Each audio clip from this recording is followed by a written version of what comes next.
Welcome back, 412-575-2600 on the Bordas and Bordas hotline. Taking some tweets at Josh Taylor HD. We got a couple here. We got Alex talking about Pitt. He says conservative play calling with 5 minutes left, playing not to lose as opposed to playing to win. That's a good point as far as Pitt goes. I know there was quite a bit of frustration, if you're paying attention on social media, with the way they were kind of calling their plays that last part of the game there. And yeah, it was probably one of those things a little bit disheartening. And it goes back to the discussion Paul Zeiss and I had when it comes to this team. You have to work with the mindset of you got to work to score points. This is 21st century college football. Every team is pretty much gearing their offense up to be able to score in the best way possible. And you have to be able to do it with the thing that works the best for you. And I think the thing that works the best for them right now is being able to, A, throw the ball from maybe the shorter parts of the field near the line of scrimmage, stretching the field horizontally in order to do it vertically later on, and using some of those speed guys like Maurice French, like Valik Carter in space to make things better for them. That's one of the things I like about it, and they can use that really to set up the run when they have those lanes opened up as the defense tries to spread out. That's the thing I think that works best for them. I think Mark Whipple has tried to emphasize that during the course of the season, but things have gone wrong as far as trying to keep that thing rolling. And they've managed to do that a couple times where they get a little bit too conservative maybe and go into that shell and can't really get points on the board. You have Joe who says, props to the job James Franklin has done this season at Penn State, in which many said was a rebuilding year. I don't know if many people said that. I know there were some concerns, especially with the change of quarterback. Sean Clifford has actually acquitted himself pretty well. I've had this discussion a couple times. I think our producer Jarrett and I were talking about this. I think this is one of the years where you look at Penn State up and down the depth chart over the past few years, whether they've been strong at running back and maybe weak at another position, maybe they've been strong in linebacker and maybe not as strong in the secondary. It seemed like there was always something lacking with this Penn State team. This is one of the years you look at it and say, they're actually pretty solid at pretty much every position. They're not really, there isn't really much of a drop-off between the best couple guys and the guys below them. As you look at the depth across the board, it's probably one of those years where it's kind of rare since James Franklin's been there that they actually have solid depth at every position, and it's starting to pay off. They're 8-0. Now, here's the thing. They won on the road at East Lansing. That was an important thing to do because winning on the road in that division has not been great for them. They've beaten Michigan, which is an important thing to do, but there's 2 big road games left.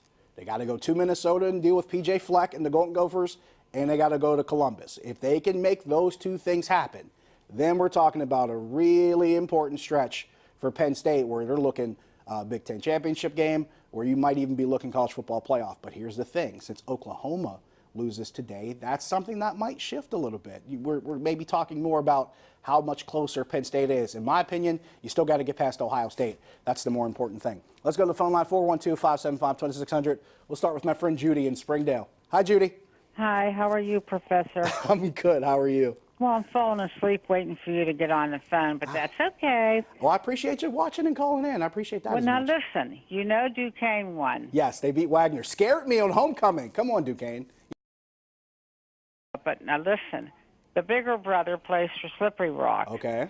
He did fantastic, and I can't look at the TV when I'm talking to you because we're hearing 2 different things. Yeah, you got to listen to your phone, Judy. You got to listen to the phone. The phone is because the TV's on delay, so you got to listen to the phone when you're talking. If you're listening to the TV, you're going to get That's all I wanted to tell you, honey. Okay. I'm going to call you next Saturday when they win again, okay? I will be here. Go Dukes and go Slippery Rock. Appreciate the call, Judy. 412-575-2600. Let's go to Pete in Squirrel Hill. Pete, you're on the Nightly Sports Call. Hey, Josh, how are you? Good. How you doing? All right, a couple of things. Number one, you ever notice that Penn State never can put any defensive backs into the NFL? That's actually not true. But when they go against teams with great wide receivers, athletic wide receivers, they do not stand a chance, buddy. That's what will happen in Columbus against that football factory, Ohio State. Ohio State's got some talent on offense. I'll give you that. You got a point. Okay, what's up? Let me ask you a question. When Mason Rudolph got the job, okay, when Ben went down, people were talking about, you could tell he's a future star. Josh, do people realize only one quarterback in the history of that conference has gone on to be a star in the NFL? That's Patrick Mahomes. Now, if you want to go back to Sammy Baugh days, back, okay, at TCU in the 30s, okay, but why do you think that is? In fact, they don't like to defend passes or tackle down in that Big 12. The quarterbacks don't go on and be successful. That's actually not it at all. And I don't know what your definition of a star is, and thanks for the call, but let's break this down. Let's break this down. First off, There's been this stigma. I've talked about this at least 2 or 3 times on this show. I know I have. There's this stigma about not playing defense in the Big 12. I need you guys to go Google the name Hal Mumme once you're done with this show. Halmumme. Hal Mumme. He is the guy who created the air raid offense. The air raid is what every team in the Big 12 uses. You know why? Because just about every guy coaching, whether it's a head coach or an offensive coordinator in the Big 12, either played or coached under Hal Mumme or played or coached under a guy who played or coached under Hal Mumme. Guys like Mike Leach, guys like Cliff Kingsbury. Those are guys that were in that Hal Mumme tree eventually. Dana Holgorsen, during his time in West Virginia, former Big 12 guy, Dana Holgorsen disciple, played for him at Iowa Wesleyan, and then coached for him at Valdosta State, and then down the road at Kentucky. There's a huge tree here of guys that have studied under Hal Mumme, and pretty much every team in that conference is playing the same offense. And that offense is designed to do one thing: score a lot of points quickly. And they do it with hurry-up offense. They do it by spreading the field out. They do it by confusing defenses, and it's designed to pretty much do that. That's pretty much what it is. Seeing teams light up the scoreboard, because Hal Mumme was doing that 20 years ago at Valdosta State in Georgia in Division II, because that's what that offense is designed to do. As far as the quarterbacks go in the Big 12, okay, you got Patrick Mahomes. Kyler Murray's not doing too bad this year. He's not on a great team in Arizona. Kyler Murray's a guy I'm paying attention to. And yeah, Mason Rudolph, it's probably a little bit too early to put the future star tag on him. I'm bullish on Mason Rudolph because you're talking about a guy who was an air raid quarterback at a mostly air raid school and broke a lot of the records passing at Oklahoma State. That says a lot to me. In a conference where throwing for a lot of yards is a pretty big deal. So if he's breaking records at a school that's in a conference that accumulates a lot of yards in the air, that's going to stick out to me. Does it say anything so far? No, because honestly, how much time has he really had to get a full glimpse of what he's been capable of doing? We saw him play half of a game after the starter got knocked out. We saw him get knocked out in the game against Baltimore. The only game we've really seen a lot of him was against San Francisco. That was his first start. So it's not really something you can have a conclusive ending to as far as Mason Rudolph. So I'm not ready to go bullish or bearish just yet. I should say I'm not ready to go future star or bust just yet, but I do feel good about Mason Rudolph's prospects as a passer based on the resume that he had in college and what he did at Oklahoma State. Let's go to Joe in Penn Hills. Joe, you're on the Nightly Sports Call. Oh, man. What's up, Joe? Listen, man, I really got upset today at that game. I saw Wanstead. Yeah.